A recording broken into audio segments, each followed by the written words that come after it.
사회 심리학자인 마크 리얼이라는 사람이요, 미국의 듀크 대학에서 졸업생들에게 이러한 연설을 했어요.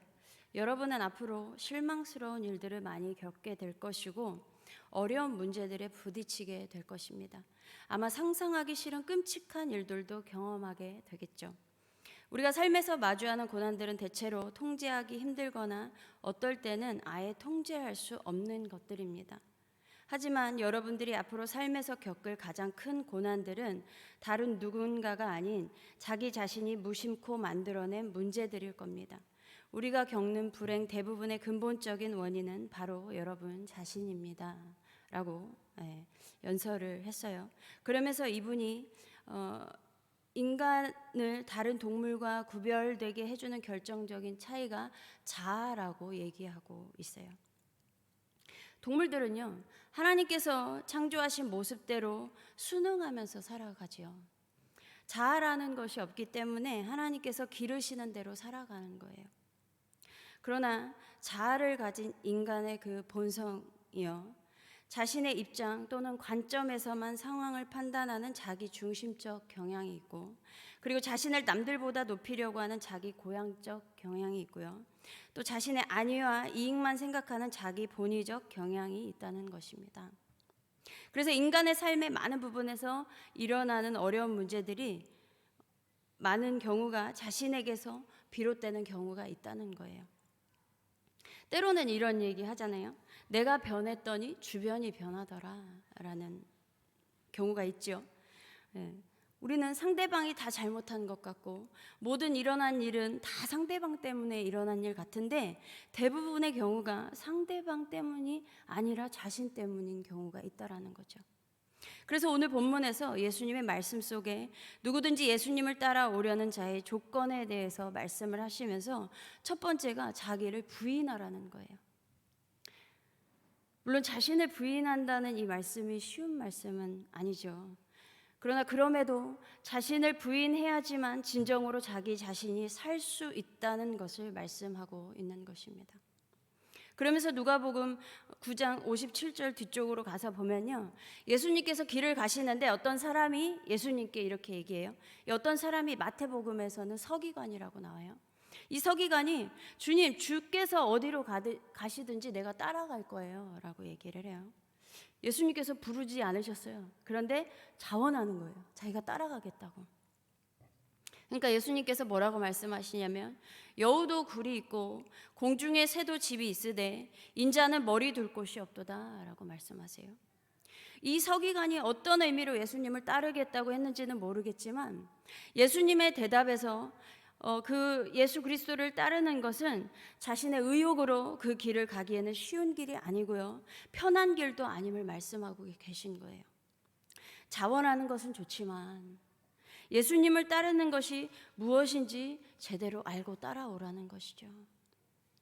출애굽기에서 모세를 보세요. 모세가 이집트의 왕자로 자라고 40세가 되었을 때에 이스라엘 자손을 돌볼 생각이 난 거예요. 너무 좋은 마음 아니에요? 이스라엘 사람들을, 히브리인들을 돌아볼 생각이 났다는 것은. 그런데 그 왕자라는 타이틀과 자신의 의욕과 혈기로 인해서 살인이라는 죄를 범하게 되었고 그 일로 인해서 멀리 도피해야 할 수밖에 없었습니다. 그리고 40년을 광야에서 보내면서 자신의 권위와 언어, 의욕, 자신의 소유 다 잃고요, 자신이 가진 것이라고는 그 아무것도 아닌 지팡이 하나밖에 없을 때에 하나님께서 찾아오셔서 사명을 주셨죠. 그제서야 나를 따르라는 거예요. 십자가를 지고 가는 길은요, 이렇게 살아서 꿈틀대는 강한 자아를 가지고는 절대 갈 수 없는 길이라는 것입니다. 다시 누가복음 그 뒤에 또 예수님께서 이번에는 다른 사람에게 나를 따라오라고 하세요. 이번에는요. 그랬더니 그 사람이 뭐라고 얘기하냐면 먼저 아버지의 장례를 치르도록 허락해 달라는 거예요. 그러니까 예수님께서 죽은 자들로 자기의 죽은 자들을 장사하게 하고 너는 가서 하나님의 나라를 전파해라 라고 말씀하셨어요. 물론 죽은 부모를 장사하는 일은 중요한 의무예요. 예수님도 이것에 대해서 중요하게 또 권장하시고 하셨습니다. 그리고 그렇지만 이 사람은요, 예수님을 따르는 것을 중요하게 생각하지 않은 거예요. 이것은 따르기를 거부하는 완곡한 표현이었던 것입니다. 그럼에도 예수님은 이 사람이 따라와야 한다는 거예요. 그리고 세 번째 사람은요, 내가 주를 따르겠다라는 거예요. 내가 주를 따르겠는데 그런데 먼저 내 가족에게 작별 인사하고 올게요 라는 거죠. 그러니까 예수님께서 손에 쟁기를 잡고 뒤를 돌아보는 자는 하나님의 나라에 합당하지 않다라고 말씀하시는 거예요. 이 사람은요, 따르고 싶은 마음도 있고요, 그러고 싶지 않은 마음도 있는 거예요. 룻의 아내가 도망가다가 소돔과 고모라 땅을 돌아본 것과 같이, 그래서 소금 기둥이 되었던 것처럼 따르고자 하는 마음은 있지만 자신의 것을 버리고 떠나오기가 못내 아쉬운 거죠. 그래서 가족에게 먼저 작별 인사하고 오겠다고 한 거예요. 이것을 야고보서 1장 8절에 두 마음을 품어 모든 일에 정함이 없는 자로다 라고 말씀하고 있어요. 이렇게 예수님을 따른다는 것은 자신의 입장에서 상황을 판단하는 자기 중심성을 내려놓아야 한다라는 거예요. 그래서 예수님을 따른다는 것은 무슨 의미인지 제대로 알고 따라야 하는 것이며, 쉽지 않은 길이어도 따라야 한다는 것을 말씀하고 있는 거예요. 또한 그 따라가는 길에 왔던 길을 되돌아가서는 안 된다는 것을 말씀하고 있는 것입니다. 그런데 세상에서는요, 나 중심으로 생각하라고 해요. 또 요즘은요, 행복을 굉장히 우선시 여기잖아요. 행복하기 위해서. 그래서 이 행복을 우선에 두고 살아가는 사람들도 있고, 그래서 그 행복을 위해서 자신에게 더 집중하는 거예요. 또 우리나라는 특히 공동체 중심의 사회잖아요. 그것이 조금 색이 짙다 보니까 타인의 시선을 많이 의식하죠. 그런 가운데 그 억눌렸던 자신의 존재를 찾고 싶은 거예요. 그 나의 존재를 찾고 싶은 거예요. 그래서 세상에서의 해결책은요, 나라는 존재에 집중하는 시간을 가지라는 것이죠. 물론 타인의 시선을 의식하지 않고 때로는 공동체를 떠나서 오롯이 나 자신 하나만 생각하는 것도 필요하다는 것에 저는 전적으로 동의를 합니다. 나를 생각해 주는 것도 필요해요. 그런데 이건 역시 궁극적인 해답이 아니라는 거예요. 저 역시 나만 생각해 보자고 해서 보냈던 시간이 있었어요. 내 시간이 중요했고, 내 공간이 중요했고요, 내 감정이 중요했고, 내 존재가 중요했어요.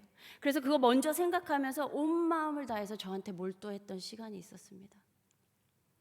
그러면 모든 것이 해결될 것 같았어요. 물론 그 시간도 어느 정도 제게 필요한 시간이었고 좋은 시간이었어요. 그런데 결국에 시간 지나 보니까 그게 해결이 안 되는 거예요. 해결책이 아닌 거예요. 그래서 결국 다시 하나님께 도움을 요청했습니다. 그래서 알게 된 것은 우리의 기준은요, 타인도 아니고요, 공동체도 아닌 거예요. 또 나라는 존재도 기준이 아닌 거예요. 왜냐하면 이 모든 것은 불완전하기 때문이에요. 그런데 오해하시면 안 돼요. 필요 없다라는 게 아니에요. 필요 없다라는 게 아니라 기준이 되면 안 된다라는 거예요. 그래서 우리의 기준은 뭐냐면요, 흔들리지 않는 그 완전한 존재에 둬야 되는데 그분이 우리 주 하나님 예수 그리스도라는 것입니다. 마태복음 11장 28절에서 30절, 수고하고 무거운 짐진 자들아 다 내게로 오라. 내가 너희를 쉬게 하리라. 나는 마음이 온유하고 겸손하니 나의 멍에를 메고 내게 배우라. 그리하면 너희 마음이 쉼을 얻으리니 이는 내 멍에는 쉽고 내 짐은 가벼움이라 하시니라. 예수님께 나오는 자는 쉼을 얻는다는 거예요. 예수님의 멍에는 쉽고 가볍다는 것입니다. 그러면서 예수님께서 우리에게 오늘 도전하시는 말씀은 자기를 부인하고 날마다 자기 십자가를 지고 따르라는 거예요. 그리고 24절에서는요, 누구든지 제 목숨을 구원하고자 하면 잃을 것이요 누구든지 나를 위하여 제 목숨을 잃으면 구원하리라 라고 말씀하고 계세요. 여러분, 목숨을 내놓고 예수님을 믿어야 하는 그 순교의 시대가 있었죠. 그때는요, 사람들의 인식에 그냥 십자가 하면 죽음이었어요. 예. 물론 당시에도요, 죽음을 피할 수 있으면 피했어요. 피할 수 있으면 피해야죠. 그렇지만 그럼에도 불구하고 십자가 하면 그냥 곧바로 죽음이라고 생각했습니다. 지금도 많은 나라에서 여전히 순교하는 사람들이 있어요. 그러나 우리나라에서는 현재 육신의 몸을 잃고 그러는 순교의 시대는 아니죠. 그럼에도 예수를 따른다는 것은 변함없이 자기를 부인해야 하는 것이고 자기 십자가를 지고 가야 하는 것이고요. 예수님을 위하여 자신의 목숨을 내려놓아야 하는 진리는 변함이 없습니다. 물론 지금 각자 우리 성도님들 한 분 한 분 모두가 그 믿음의 분량대로 십자가를 지고 가고 계실 거예요. 문제는 내가 부인이 안 되는 거죠. 나라는 존재가 부인이 안 되는 거예요. 이게 힘든 거예요.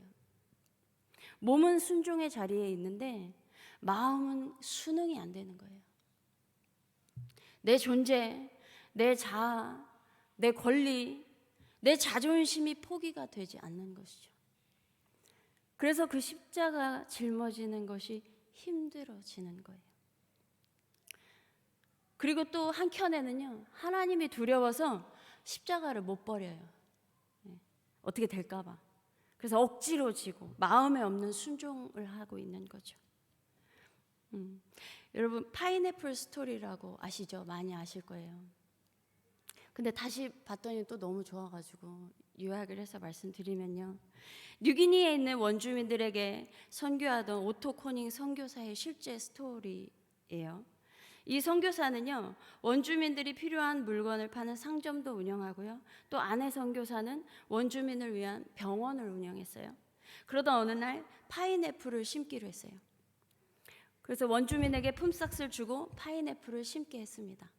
그리고 파인애플이 열매 맺기까지 3년이 걸린 거예요. 그래서 이제 막 파인애플을 따서 먹겠구나 하는데 원주민들이 계속 훔쳐가는 거예요. 그래서 화가 나서 병원 문을 닫아버렸어요. 질병도 치료하고 약도 무료로 주고 해서 다 그곳에 의지했는데 그냥 단호하게 대처해야 되겠다 하고서 그냥 닫아버린 거죠. 그 병원 닫았을 때 뿐이지 소용이 없었어요. 또 열었더니 또 다시 파인애플을 훔쳐가는 거예요. 그러다가 훔쳐가는 사람이 누구인지 알아냈어요. 그러니까 그 사람이 파인애플 묘목을 심어준 사람이었어요. 그런데 그곳의 문화에서는 나무의 열매는 묘목을 심은 사람이 주인인 거예요. 그래서 근데 내가 그래도 나무 심을 때 내 품삯 주지 않았냐라고 했더니 이해를 못하는 거예요. 아니다, 내가 심었으니까 내 거다라는 거죠. 그래서 선교사가 고민하다가 아깝지만 그 나무를 다 뽑아내요. 다 뽑아내고 새로운 파인애플 나무를 심어요. 그래서 본인이 하기가 되게 어려워서 그 원주민들한테 또 부탁을 해요. 그러면서 약속을 단단히 하죠. 자, 모두 잘 들으세요. 품삯을 줄 테니까 묘목을 심어주세요. 하지만 파인애플은 내가 먹습니다. 나와 우리 가족만 먹고 당신들은 하나도 먹으면 안 돼요. 약속을 막 단단히 하는 거예요. 대가로 내가 이 칼을 줄게요. 그래요. 그래서 칼이 원주민들이 보기에 너무 탐이 났나 봐요. 그렇게 약속을 하자 하고서 이제 그렇게 하고 3년 내내 그 약속을 계속 상기시켜 주는 거예요. 이거는 우리가 먹는 거예요. 당신들 훔쳐가면 안 돼. 이거 절대 먹으면 안 되는 거예요. 그랬더니 칼 잘 있냐고 그랬더니 이거 내가 갖고 있다고. 그러면서 그렇게 계속 3년 내내 상기시켜 줬어요. 그래서 3년이 흘러서 파인애플이 열매를 맺었는데 원주민들이 몽땅 또 도둑질해 간 거예요. 다 가져갔어요. 그래서 이번에 상점을 닫았어요. 원주민들이 거기에서 필요한 거를 샀었는데 그러니까 구할 수가 없으니까 그럼 여기서 못 살겠다 하고서 정글로 들어간 거예요. 그냥. 그래서 그랬더니 사람이 아무도 없으니까 원주민들도 못 만나고 대화도 못 하고 그러니까 상점 열 테니까 다시 와라. 그래서 다시 왔어요. 그래서 같이 살 때 생각해낸 게 파인애플 훔쳐가면 안 돼, 못하게 해야 되니까 독일산 셰퍼드를 데려다 놓고서 그 밭을 지킨 거예요. 그러니까 원주민들이 그래도 거기 근처에 안 오는 거죠. 그 셰퍼드 때문에. 그 좋은 방법이 아니죠. 그래서 또 얘기할 상대가 없어지니까 나중에는 그 셰퍼드를 처리를 하게 됐어요. 그러다가 안식년이 되어서 고국의 한 세미나에 참석을 했다가 거기서 자신의 모든 소유를 하나님께 드려야 한다는 사실을 깨닫게 된 거예요. 그리고 다시 선교지에 돌아와서 파인애플 밭을 하나님께 드리면서 이렇게 기도해요. 주님, 이 파인애플 나무가 보이시죠? 이 열매를 먹으려고 지금까지 싸웠습니다. 내 것이라고 주장하면서 내 권리를 내세웠어요. 그 모든 것이 잘못임을 이제 깨닫습니다. 잘못을 알았으니 이 밭을 주님께 드립니다. 이제부터 주님께서 주님의 파인애플을 제가 먹기를 바라신다면 주님 뜻대로 제게 주시고, 그런데 안 주셔도 괜찮아요. 어떻게 하시든 정말 상관없습니다. 라고 하면서 한켠에 하나님께서 어떻게 운영하시는지 보자, 이런 마음이 있었어요. 이렇게 기도 드렸죠. 근데 원주민들이 또 훔쳐가는 거예요. 계속 훔쳐가는 거예요. 그래서 선교사가 생각하기를 주님께 드려도 소용없구나 라고 생각하고 있는 그때에 어느 날 원주민들이 찾아온 거예요. 투안이 외국인 이런 뜻이래요. 투안, 드디어 그리스도인이 되었군요. 그렇죠? 그러는 거예요. 그러니까 이 선교사가 내가 20년 전에 그리스도인이 됐는데 너무 막 당황스럽고 화가 나는 거예요. 그래서 물어봤어요. 왜 그런 말을 하냐고. 그랬더니 우리가 파인애플을 훔쳐도 화를 안 내니까요 라는 거죠. 그래서 선교사는 내가 왜 화를 안 내는지, 이 밭은 내게 아니라 하나님께 드렸다라고 얘기를 해줘요. 그러니까 그 말을 들은 원주민들이 그럼 우리 때까지 누구 걸 훔친 거냐 당황을 한 거예요. 그래서 이제 다시는 파인애플을 훔치지 않게 되었어요. 그래서 선교사가 파인애플을 수확을 했고 같이 나눠 먹었습니다. 그리고 그 책의 말미에 뭐라고 써 있냐면요. 내가 변하기 시작하자 그들도 변했습니다. 곧 많은 원주민들이 그리스도인이 되기로 결심했습니다. 라고 쓰여 있었어요. 여러분, 서두에 말씀드렸던 것처럼 다 그런 것은 아니지만 우리가 겪는 불행 대부분의 근본적인 원인은 바로 내 자신인 거예요. 나를 부인하지 못하는 삶, 내 자아, 내 자존심, 내 목숨, 이 내 중심적 사고가 가볍게 지고 갈 수 있는 멍에인 그 자신의 십자가를 천근만근으로 만들어버리는 거예요. 그러므로 우리의 존재를 산 제사로 하나님께 드리고 주어진 삶에 순응하며 주를 위하여 예수님을 따르시기 바랍니다. 그제서야 자기 십자가가 가볍다는 것을 알게 될 거예요. 또한 그것이 나도 사는 것이고 다른 사람도 살리는 길이며 하나님 나라를 위한 길이 될 것입니다. 이러한 은혜가 넘치는 우리 한성교회 우리 모두가 되기를 소망합니다. 기도하겠습니다. 하나님 감사합니다. 하나님 자신을 버리시고 이 땅 가운데 오셨는데 우리는 그 알량한 자존심 하나 버리는 것이 너무 힘이 듭니다.